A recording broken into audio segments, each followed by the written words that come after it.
អ្នកត្រួតកម្ពុជាគឺបារាំងដល់ឆ្នាំ1941អាល្លឺម៉ង់គាត់ត្រួតលើបារាំង1941ដដែលជប៉ុនបានកាន់កាប់ឥណ្ឌូចិនក្នុងនោះក៏ដល់ខ្មែរដែរប៉ុន្តែជប៉ុនអត់បានរៀបចំរដ្ឋបាលខ្លួនត្រួតត្រាទេជប៉ុនខ្ចីដៃបារាំងដើម្បីឲ្យបារាំងត្រួតខ្មែរជាងបារាំងត្រូវយកពន្ធពីខ្មែរកាន់តែធ្ងន់ដើម្បីបំរើឲ្យបារាំងខ្លួនឯងមួយដើម្បីបំរើឲ្យជប៉ុនផងហើយក៏ដើម្បីខ្មែរផងកាលមុនអត់មានទេជប៉ុនដល់ឆ្នាំថ្ងៃទី9ខែមីនា1945បានជប៉ុនដេញបារាំងចេញពីឥណ្ឌូចិនដេញចេញពីកម្ពុជាប៉ុន្តែនេះនៅអញ្ចឹងអានទឹកមួយនេះអាពេលអានេះមានឈ្មោះវាពេលនេះមានឈ្មោះវាថៃហើយថៃវាឃើញអញ្ចឹងវាមកខុបខិតជាមួយជប៉ុនផ្ដល់មូលដ្ឋានទ័ពឲ្យជប៉ុនជួយច្បាំងជប៉ុនដែរទៀតហើយប្រឆាំងvớiអាមេរិកពួកជប៉ុនវាវាយអាមេរិកហ៎អញ្ចឹងទៀមទីអី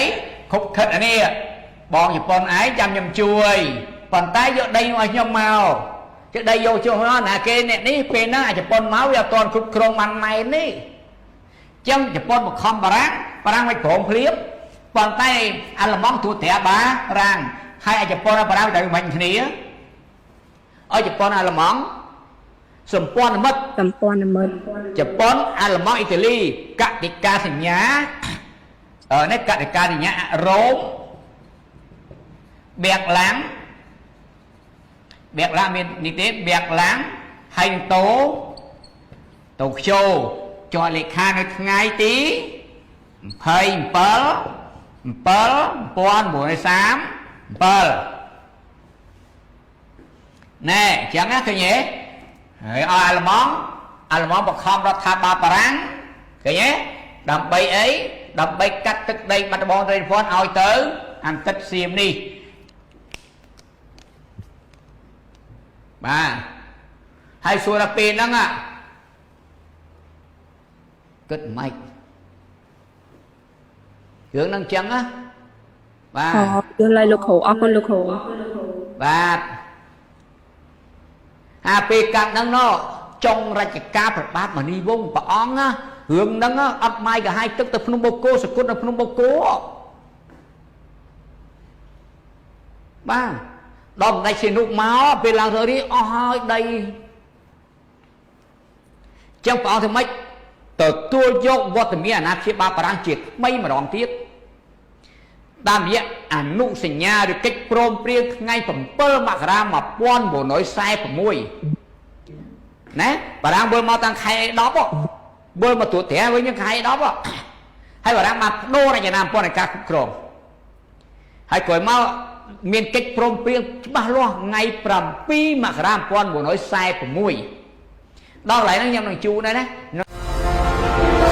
បងប្អូនទាំងអស់គ្នាគឺសុទ្ធតែបានដឹងហើយថាថៃគឺបានបំផ្លាញរចនារបស់ខ្មែរយើងហើយវីដេអូហ្នឹងគឺជាការប៉ັດមិនមែនជា AI នោះទេរដ្ឋាភិបាលថៃគឺបានធ្វើការប្រកាសដោយខ្លួនឯងរួចហើយថាគេពិតជាបានបំផ្លាញប៉ັດមែនហើយព័ត៌មាននេះវាក៏បានផ្អើលនៅក្នុងប្រទេសឥណ្ឌាគេបានធ្វើការចុះផ្សាយពេញនឹងតែម្ដងដោយគេបាននិយាយថាទង្វើនេះគឺជាការមិនគោរពខ្លាំងបំផុតព័ត៌មានពីប្រទេសសិង្ហបុរីគេក៏បានចុះផ្សាយថាទីតាំងរូបសំណាកនឹងគឺនៅក្នុងដីខ្មែរនៅក្នុងខេត្តព្រះវិហារដែលវាបានចូលជម្រៅ400ម៉ែត្រឯណោះវាមិនមែននៅកន្លែងបន្តព្រំដែនអ្វីផងនេះមានន័យថាប្រទេសថៃប្រហែលជាបានចូលកាន់កាប់ទឹកដីកន្លែងនឹងហើយពេលនេះខ្ញុំសូមប្រាប់បងប្អូនជារូបភាពធំដែលបងប្អូនភាគច្រើនមិនបានគិតដល់អំពីវាផងនិងមិនបានពិចារណាអំពីវាផងក្នុងរយៈពេល5ឆ្នាំដល់10ឆ្នាំខាងមុខទៀតវានឹងអាចមានរឿងអាក្រក់ខ្លាំងកើតឡើងចំពោះប្រទេសកម្ពុជារបស់ពួកយើងប្រសិនបើប្រព័ន្ធសកលភាវូបនីយកម្មដែលមួយពិភពលោកយើងកំពុងតែមានសពថ្ងៃនេះវារលាយបាត់នោះប្រទេសកម្ពុជានឹងបាត់ប្រទេសតែម្ដងហើយយើងនឹងនៅសល់ទឹកដីត្រឹមតែបន្តិចបន្តួចតែប៉ុណ្ណោះសកលភាវូបនីយកម្មដែលយើងកំពុងតែមាននេះវានឹងទៅបាត់ប្រសិនបើចិនបានឈ្នះលើសហរដ្ឋអាមេរិកទៅលើសង្គ្រាមតៃវ៉ាន់ ដល់ពេលនោះមួយពិភពលោកនឹងបែកបាក់វានឹងលែងមានការធ្វើពាណិជ្ជកម្មរវាងមួយពិភពលោកទូលំទូលាយដូចមុនទៀតហើយដល់ពេលនោះប្រទេសថៃនឹងឆ្លៀតឱកាសចូលដៃចូលជើងជាមួយនឹងចិនដើម្បីលើកត្របាក់ប្រទេសកម្ពុជាហើយនឹងចូលទៅបដូរទីក្រុងភ្នំពេញតែម្ដងតើហេតុអ្វីទៅបានជាយើងអាចនិយាយបែបនេះបានពីព្រោះតែរឿងបែបនេះវាធ្លាប់បានកើតឡើងម្ដងរួចមកហើយកាលពីឆ្នាំ1942កាលនោះប្រទេសថៃបានចូលដៃចូលជើងជាមួយនឹងប្រទេសជប៉ុនហើយថៃយកបានខេត្តសៀមរាបខេត្តស្ទឹងត្រែងនិងខេត្តបាត់ដំបង